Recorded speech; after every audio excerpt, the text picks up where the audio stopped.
Hi, my name's Joseph Millson, and I'm going to be doing these little 10-minute masterclasses on screen acting, acting for television and film. And before we get going, lots of you might be looking at this crusty old bloke thinking, who the heck is he to tell us anything? So, not bigging myself up, but just to reassure you, my qualifications are over 25 years of consistently doing performances on television and in film. I've been in about 18 feature films. Recently, a big thing called Angel Has Fallen. I give it a year. I was even in a James Bond film called Casino Royale. And then on television, things you'll have definitely heard of, like Holby City for a couple of years, EastEnders for a few months, and a thing called Banished, 24, Penny Dreadful. I was in a thing called Peak Practice for about 5 series, which was my film school because I was very young, and that was 49 episodes when I was in my early 20s. But I've done about 40 different TV jobs, and some of those for 100 episodes, some of those, I've directed a bit of TV and film.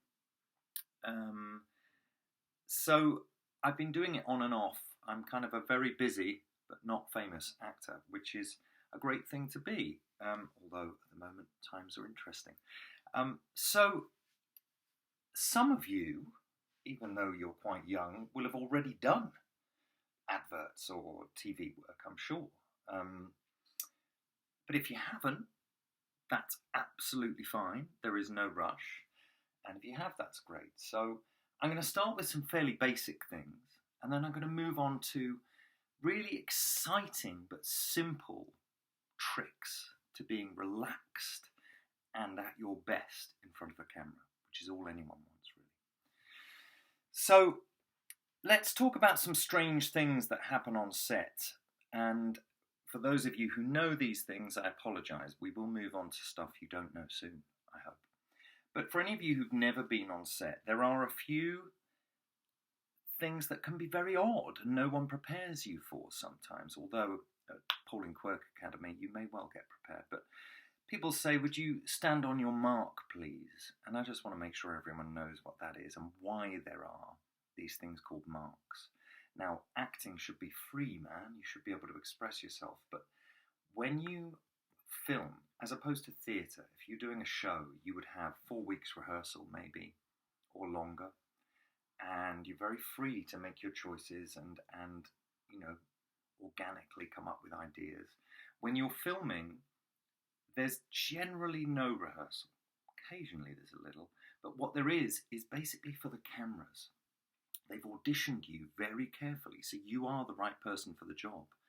So they trust you to get on with the acting bit, by and large.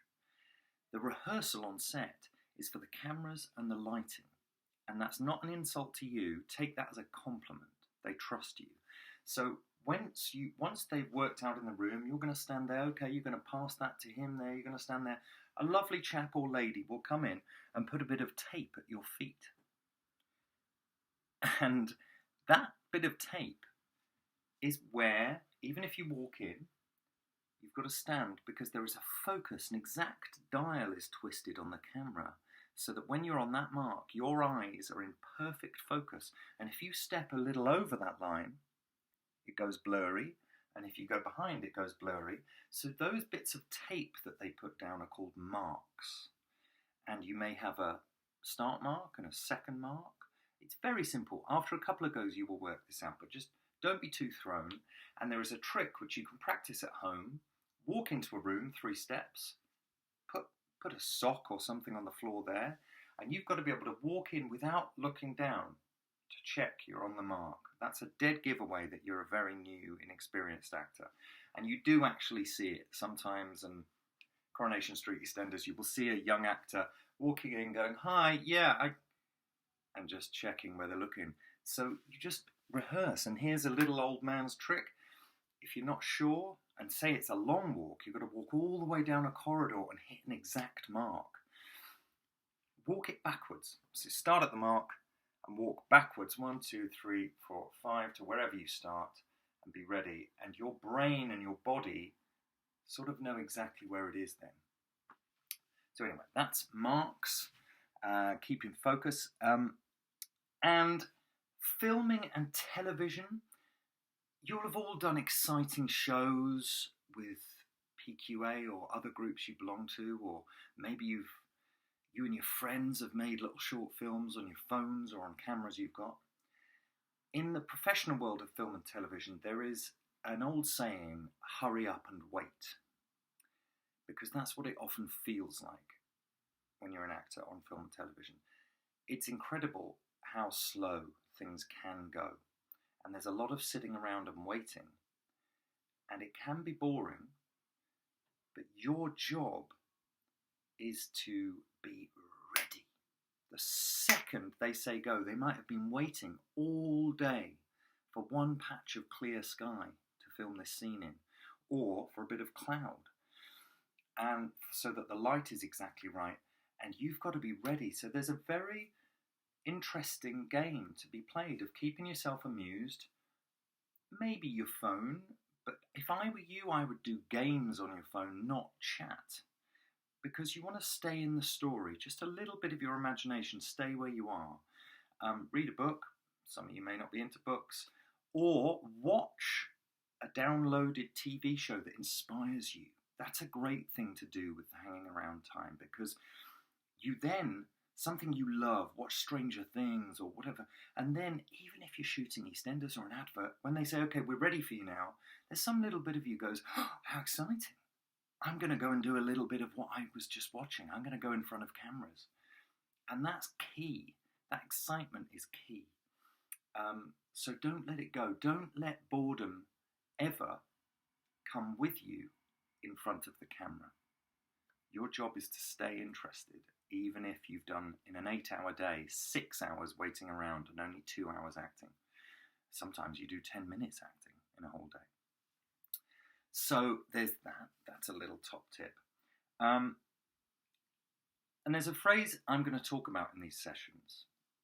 We're going to go into much more detail about the actual acting on camera and some really good, what I call shortcuts. But just some phrases to throw at you in this first session. It's about being comfortable, being uncomfortable. Now, nobody's asking you to do strange things. I'm not on about taking clothes off or, having to do a dance or something you feel embarrassed about. I'm talking about the situation when you arrive on a set with a group of strangers and you've got to suddenly be someone else and pretend to be someone else, and you can, early in your career, you can feel a bit silly, a bit like, oh, they're all looking at me and judging me. Well, let me tell you some things, some secrets. Worrying about being cool is the enemy for an actor in front of a camera. You've got to be happy to be a fool in front of a camera and not care what anyone thinks. Because trust me, the more bold you are and the more you just go for it and don't care what this big sweaty man with a microphone here and this lady who keeps checking your hair, what they think. Do they think I'm rubbish? Try to generate your own person, a version of yourself. Even if you're, like me, I'm not naturally a massively confident person, but I've learnt to not care what people think when I'm on a set. Even if you're very conscientious and you worry about what people think, especially as a teenager in your life, you may really worry about that. It's a big thing. I understand it. I have teenage children.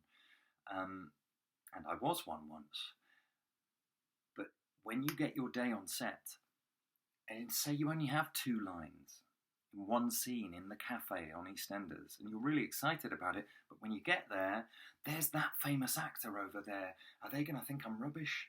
Are they going to think I'm good? Forget about it. Find a version of yourself that sort of says, I don't care. I'm going to go for it straight away. Because that's the other thing. On quick shows like EastEnders, having said things shoot slowly, some things shoot fast. Soap operas shoot fast. And they would like it best if you are on it straight away. That goes for auditions for film and television as well. Don't be shy. Make a choice and go for it. And if it's the wrong choice in the director's eyes, they don't judge you badly for having made a really big other choice. They just say, oh, that's great, but could you do it like this? And weirdly, here's a strange, true thing. If you've made a really strong choice and you get asked to do something totally different, it is easier to do that different version of the scene if you've done a really strong version another way than if you're like, I'll just hedging your bets. I'll do it a bit like this, but I won't quite commit to that. I'll do it a bit like that. And then they say, could you do it like this? It's kind of like jumping out of the sand you're stuck in the sea and jumping out of the sand onto a rock. It's difficult. Whereas if you're standing on one rock and they say, actually, we want you on this other rock, it's easier to jump from rock to rock than out of the sea onto the rock. What a weird version of that I've just made up. I hope that makes sense. So, cool is the enemy, fool is your friend, okay? Be brave. Be brave. What does it matter? And actually, if you think about those actors you like watching, I bet you, if you watch what they do, they're really fearless. Now, that doesn't mean you have to be a fearless person in life to be a fearless actor. That's the point. You can be an introverted, quiet person at home with your mum and dad or out with your friends. But when you're doing your artistic bit of your life, how amazing to cut loose. Now, there's some other strange things. There's an old adage, people say acting for camera is all about, I'm checking how much time I've gone on for here. I'm just checking how long I've been talking. Oh, that's too long already. That's 12 minutes. So what I'm going to do is pause here. That's just slightly too long. And I'm going to come back to you with another section soon. I hope this has been useful. I'll learn to shut up soon. I forgot to press my timer. Bye-bye.